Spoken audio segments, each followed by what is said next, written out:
Hello बच्चों, तो कैसे हो आप सभी। उम्मीद करते हैं बहुत अच्छे होंगे और एक शानदार तरीके से आप अपना प्रिपरेशन कर रहिएगा।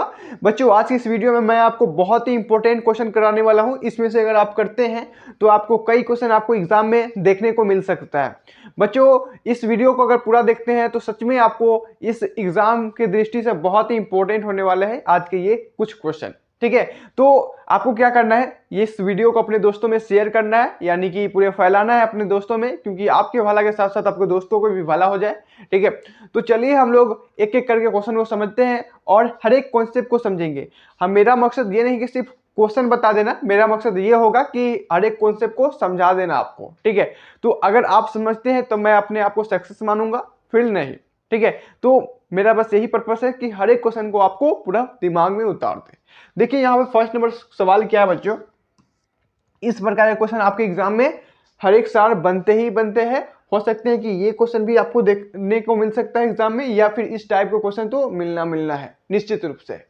ठीक है, देखिए यहाँ पे क्या है, सवाल कहता है कि साइन स्क्वायर 75 डिग्री प्लस में साइन स्क्वायर 15 डिग्री, ठीक है, इक्वल टू में क्या है, व्हाट, आपको वैल्यू बताना है। देखिए ये जो क्वेश्चन है बच्चों 2022 के प्रथम पारी में पूछा गया सवाल है, बहुत ही इंपॉर्टेंट है।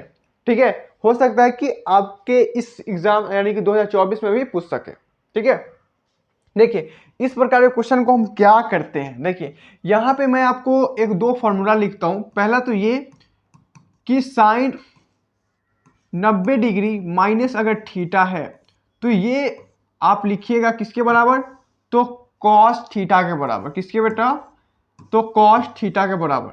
देखिए यहाँ पे जो एंगल था वही एंगल यहाँ पे आ गया, लेकिन कॉस में आ गया। ठीक है, अब एक होता है इसी का ऑपोजिट, यहाँ पे साइन लिया और इधर कॉस आ गया, तो यही कॉस को इधर लिखेंगे, कॉस 90 डिग्री, और माइनस में अगर हम थीटा कर देंगे तो क्या होगा, बोलो क्या होगा।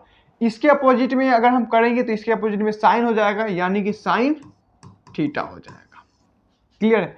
अगर ये दो फॉर्मूला आपके दिमाग में है तो ये क्वेश्चन बहुत ही आसान है, आप बना सकते हैं। देखिए यहां पे जो आप साइन दिख रहा है इसको हम क्या लिख सकते हैं, साइन स्क्वायर अगर हम कहें कि 90 और -15 कर देंगे डिग्री तो कोई दिक्कत है। 90 डिग्री में से अगर हम 15 डिग्री घटा देंगे तो 75 डिग्री ही बचेगा। ठीक है, यहाँ पे हिसाब बराबर है। अब आगे क्या है बेटा, तो प्लस है आपको साइन स्क्वायर 15 डिग्री। ठीक है, अब देखिए जरा यहाँ पे ये सब sine square 90 degree minus 15 degree है, तो यहाँ पे क्या था, साइन 90 माइनस थीटा। ठीक है, थीटा के जगह पे यहाँ पे क्या है 15, तो क्या होता था कॉस थीटा, यानी कि क्या हो जाएगा यहाँ पे कॉस 15 डिग्री। होगा कि नहीं हो रहा, बोलिए हाँ या ना। हाँ तो लिखना है आपको कमेंट में हाँ गुरुजी। आगे क्या है बेटा, तो साइन स्क्वायर 15 डिग्री है। अब देखिए इसका फॉर्मूला मैं आपको पढ़ाया था कि sine square minus cos square theta, यानी कि दोनों जगह जो एंगल है वो अगर समान हो तो इसका वैल्यू होता है डायरेक्ट से एक। आंसर बताओ समझ आया कि नहीं आया, है ना। तो इसका आंसर क्या होगा, option number B is right. ठीक है, आगे बढ़े। चलिए अगर समझ आता है तो हम लोग आगे बढ़ेंगे ना, तो फिर से मैं आपको समझाऊंगा। ठीक है, देखिए यहाँ पे आपको 2 नंबर सवाल है, कहता है कि किसी बहुपद की घात होती है। ठीक है, तो किसी भी बहुपद की जो घात होती है क्या एक भिन्न संख्या होती है। तो भिन्न संख्या क्या होता है, जो 1/2, ठीक है, तो 2/3, ये सब जो संख्या है ये भिन्न संख्या है। ठीक है, जो बटे में हो, फ्रैक्शन में हो, उसे हम लोग भिन्न संख्या कहते हैं। ये है यहाँ पे ऋण संख्या। ठीक है, तो ऋण संख्या क्या होती है, जो निगेटिव होती है, जैसे कि -1, -2। ठीक है, ये सब ऋण संख्या है। क्या कहती है कि पूर्ण संख्या। ठीक है, अब पूर्ण संख्या क्या होता है बेटा, जैसे कि आपको 0, 1, 2, 3 इस प्रकार की जो संख्या होती है वो इन्फिनाइट तक जाती है, उसे हम पूर्ण संख्या कहते हैं। इसमें कोई निगेटिव संख्या नहीं होता है, सिर्फ तो सिर्फ धनात्मक होते हैं। ठीक है, और वो भी 0 से लेकर इन्फिनाइट तक जाती है और कोई भी संख्या नहीं होती, यहाँ तक कि फ्रैक्शन संख्या भी नहीं होती अगर वो धनात्मक है तो भी। ठीक है, अगर पूर्ण संख्या की बात करें तो सिर्फ 0 से लेकर अनंत तक की बात होगी, बीच में कोई नहीं। और कहता है कि इनमें से कोई नहीं, तो इनमें से कोई की तो बात ही नहीं है। यहाँ देखिए कि कभी भी बहुपद जो होगा, बहुपद का जो चर का घात होगा वो कभी भी एक भिन्न संख्या नहीं होगा, ठीक है, तो ये तो गलत हो जाएगा। कभी भी जो चर का जो घात होगा वो ऋणात्मक नहीं होगा, ये भी गलत हो जाएगा। तो हमेशा क्या होगा, पूर्ण संख्या होगा। Option number B. समझ आया कि नहीं आया? आई होप कि आपको समझ आया होगा। अगला क्वेश्चन हम लोग देखते हैं। अगला क्वेश्चन देखिए, यहाँ पे 3 नंबर है, कहता है कि महत्तम समावर्तक, ठीक है, पी क्यू, यानी कि यहाँ पे जो पी क्यू है इसका महत्तम समावर्तक गुणे होता है लघुत्तम समावर्तक पी क्यू बराबर क्या होगा, ठीक है। तो ध्यान में रखिएगा बेटा कि अगर दो संख्या का यहाँ पे क्या कर रहा है, यहाँ जो पी क्यू है इसका लघुत्तम कर रहा है। लघुत्तम कहने का मतलब पी क्यू क्या है, क्या एक लघुत्तम कर रहा है, क्या एलसीएम, एलसीएम कर रहा है। और इक्वल टू में किसका, गुना में है ना, गुना में है आपका, गुना में है यही पी क्यू का, यही पी क्यू का एचसीएफ, एचसीएफ, क्लियर है। तो ये जो बराबर होगा हमेशा आपको किसके बराबर होगा, तो P गुना Q का, ठीक है। तो ऑप्शन में देखिए यहाँ पे P इंटू क्यू, तो यही इसका करेक्ट आंसर होगा, ऑप्शन नंबर ए। समझ आया कि नहीं? ये थोड़ा सा आपको ध्यान में रखना है कि जब भी दो संख्या रहे उसका अगर महत्तम समावर्तक गुने अगर लघुत्तम समावर्तक है तो ये जो दो गुना यानी कि क्यू है और गुना में P है, ये दोनों को गुना कर देंगे तो ये दोनों को बराबर होगा। क्लियर है? आगे बढ़े, चलिए। अब देखिए जरा यहाँ पे 4 नंबर सवाल कहता है कि 1 + tan स्क्वायर थीटा। देखिए मैं आपको 3 फॉर्मूला पढ़ाया था।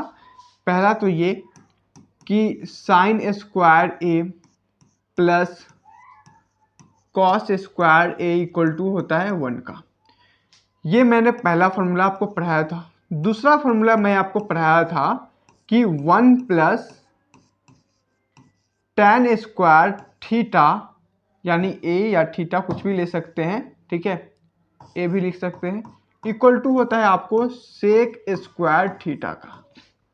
और तीसरा फॉर्मूला मैं आपको पढ़ाया था कि 1 + cot square theta equal to होता है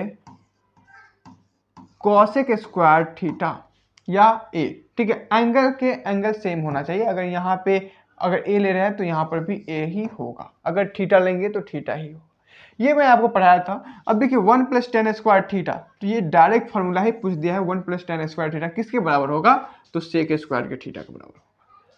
बताइए समझ आया कि नहीं आया? समझ आया तो हम लोग आगे बढ़ेंगे। देखिए यहाँ पे आपको 5 नंबर सवाल है, कहता है कि समांतर श्रेणी इतना का 10वां पद क्या होगा। देखिए मैं आपको समांतर श्रेणी में आपको एक चीज बताया था कि समांतर श्रेणी का कैसा भी क्वेश्चन हो, अगर उसका पहला पद यानी कि अगर आपको a1 पता चल जाता है, यानी कि a1 इस श्रेणी में कौन है, तो 2 है, और दूसरा आपको सार्वअंतर यानी कि d। अब d कैसे निकालता है, तो d निकालने का फॉर्मूला होता है a2 में से अगर a1 को घटा देंगे तो वही मेरा d होता है। तो a2 आपका 7 है, a1 आपका कितना है, 2 है, तो आपको 7 में से 2 जाएगा, कितना बचेगा, 5 बचेगा, ठीक है।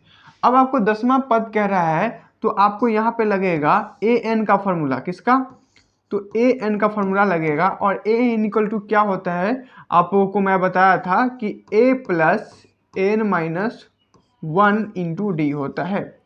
अब इसको सॉल्व करिएगा तो कैमा पद चाहिए, तो a आपको 10 चाहिए, तो a के जगह पे कितना हो जाएगा, आपको पहला पद 2 है और प्लस में n के जगह पे कितना है 10, तो यहाँ पे 9 हो जाएगा, 10 में से 1 जाएगा 9 जाएगा, और गुने में आपका d का वैल्यू 5 हो जाएगा, जो यहाँ पे आपको मैं निकाल के बताया था। अब देखिए यहाँ पे जो a10 इक्वल टू क्या निकल के आएगा, देख सकते हैं कि 5 में 45, 45 दो कितना हो जाएगा, 47, यही इसका करेक्ट आंसर हो जाएगा, जो आपके ऑप्शन में मिल रहे होंगे। Option number C is right. बताइए समझ आया कि नहीं है?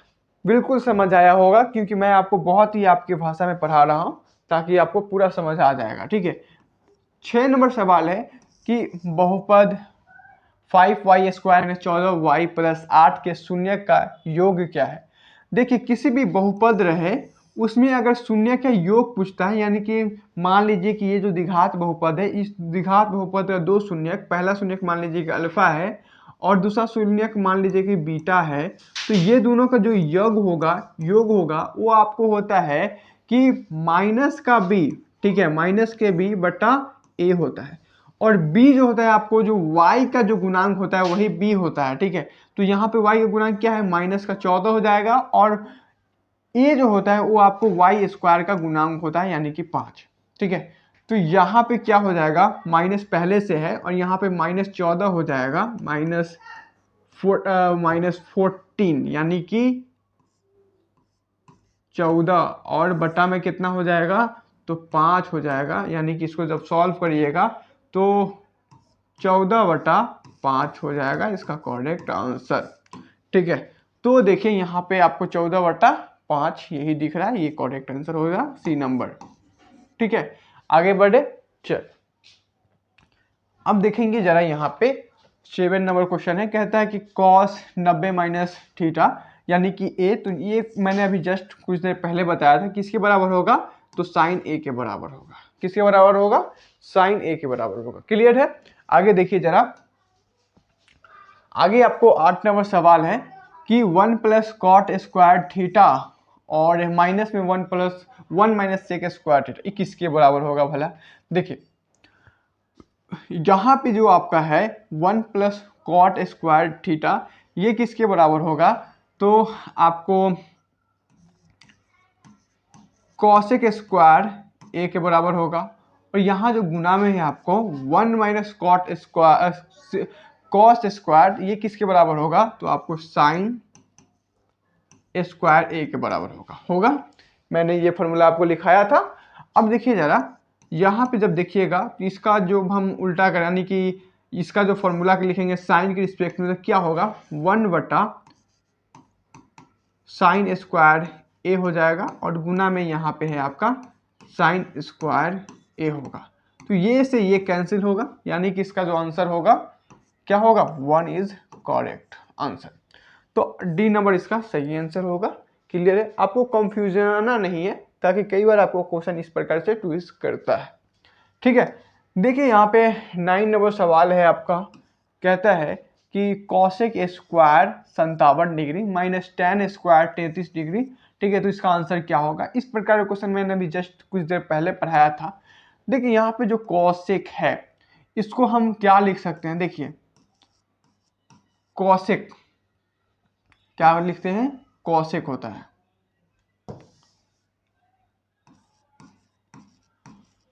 कॉसेक स्क्वायर, इसको हम लिख सकते हैं 90 माइनस, अगर हम 90 में से कितना को घटाएंगे कि 57 आ जाएगा, तो 33 को घटाएंगे तो 57 आ जाएगा। और आगे जो है आपका क्या है, तो माइनस आपका tan स्क्वायर 33 डिग्री है। अब इसको जरा देखिए, तो कॉसिक स्क्वायर 90 - थीटा किसके बराबर होता है, तो आपको सेक थीटा के बराबर होता है, यानी कि सेक स्क्वायर है यहाँ पे तो स्क्वायर होगा, और थीटा की जगह 33 डिग्री है तो 33 डिग्री हो जाएगा, और माइनस में आपको हो जाएगा tan स्क्वायर 33 डिग्री, क्या हो जाएगा 33 डिग्री।